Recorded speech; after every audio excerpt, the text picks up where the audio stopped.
To say that Lone was disappointed would be a gross understatement. She was aghast.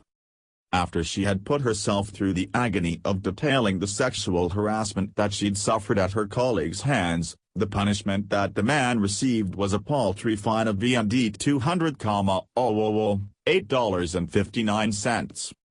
"I was really shocked," said the 30-year-old accountant in Quang Tri province, her voice carrying pain and bitterness. "I traded my honor to reveal a crime and seek justice, and cannot imagine that this was the result." For Lone, the punishment meted out to her harasser was salt rubbed into her wounds.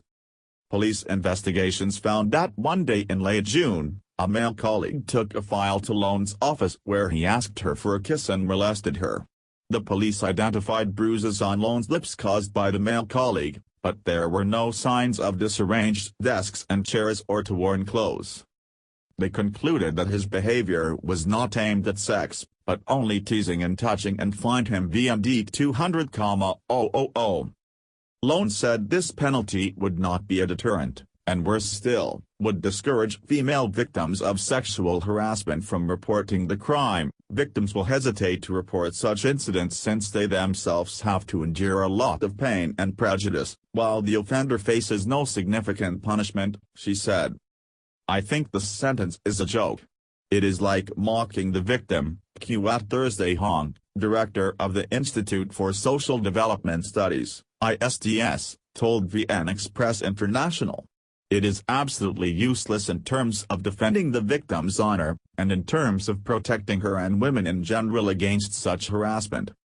In terms of deterring the offender and encouraging victims and potential victims to reveal the truth, and fighting for safe, healthy living conditions for women and girls, this is absolutely futile," Hong emphasized. Lawyer Nguyen and Tom of the Hanoi Bar Association said that a fine of VND $200,000 was too lenient and revealed a legal loophole, because there are no specific provisions on sexual harassment in current legal documents. At present, harassment is usually equated to the act of offending someone's honor, which entails a fine of VND $100,000 to $300,000, $4.2912.89. Tom said sexual harassment was on the increase in Vietnam, and pervasive in the workplace, public places and public transportation.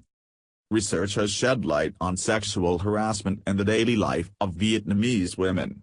In their 2014 report, NGO Action Aid found 87% of interviewed women and girls faced sexual harassment in public places. #MeToo in Vietnam. #MeToo, the hashtag movement that galvanized women all over the world into coming out with their sexual harassment experiences in the wake of the Harvey Weinstein scandal in the U.S., has had its impact on Vietnam, too. In a country where public discussion of mundane sex-related topics remains taboo, many women came out to expose sexual abuse and assaults. One of the prominent ones was dancer Pham Lich, reporting the harassment she suffered at the hands of rock star Pham and Ka. Two other women then came out, revealing Ka had harassed them, too. In May this year, nude model Kim Phuong accused painter Ngo Luke of raping her. After a 2-month investigation, Kim Phuong and Ngo Luke were asked to confront each other directly in front of police officers. Kim Phuong told the Thanh Ninh newspaper that Luke denied all accusations, saying that she'd taken advantage of the #MeToo movement to attack him. He said he was the victim of false accusations.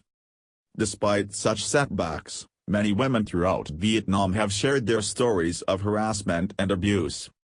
They shared hashtags like #NgungJimLang, Stop Silence, and #MeToo on the social media together with their stories. Vietnamese women are increasingly aware of their rights. They know they should be equal to men, be able to live in a safe environment, go to school or work safely without constant fear of being harassed by their colleagues or bosses, Hong said. Cultural prejudice. Despite improving public awareness of sexual harassment, victims rarely get justice in Vietnam, and many women are worried that #MeToo will eventually fail because of the culture of blaming the victim that persists to this day in Vietnamese society.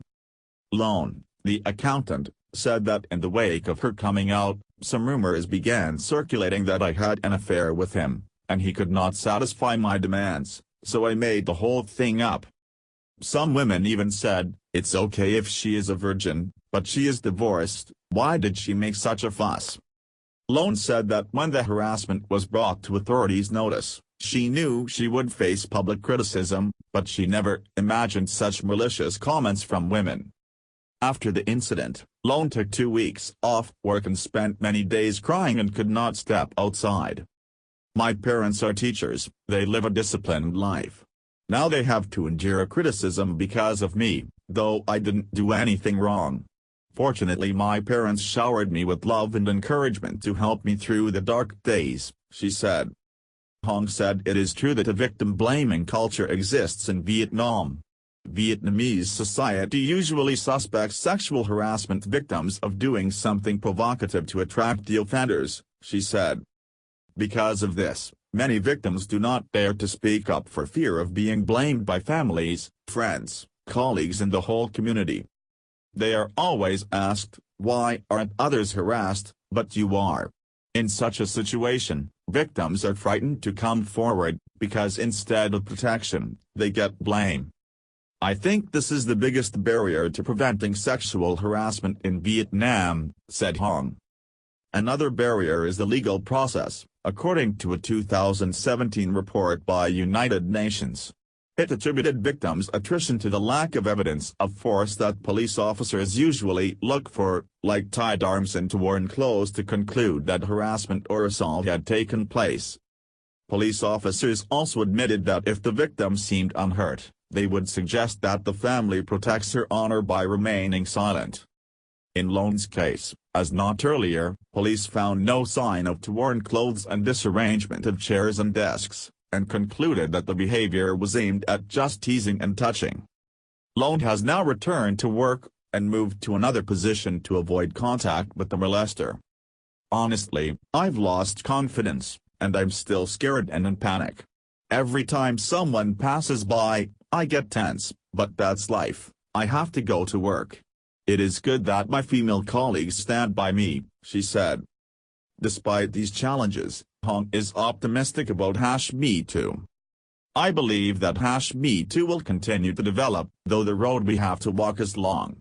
It may go in a zigzag pattern, and it can face downturns, but it will rise strongly, I believe.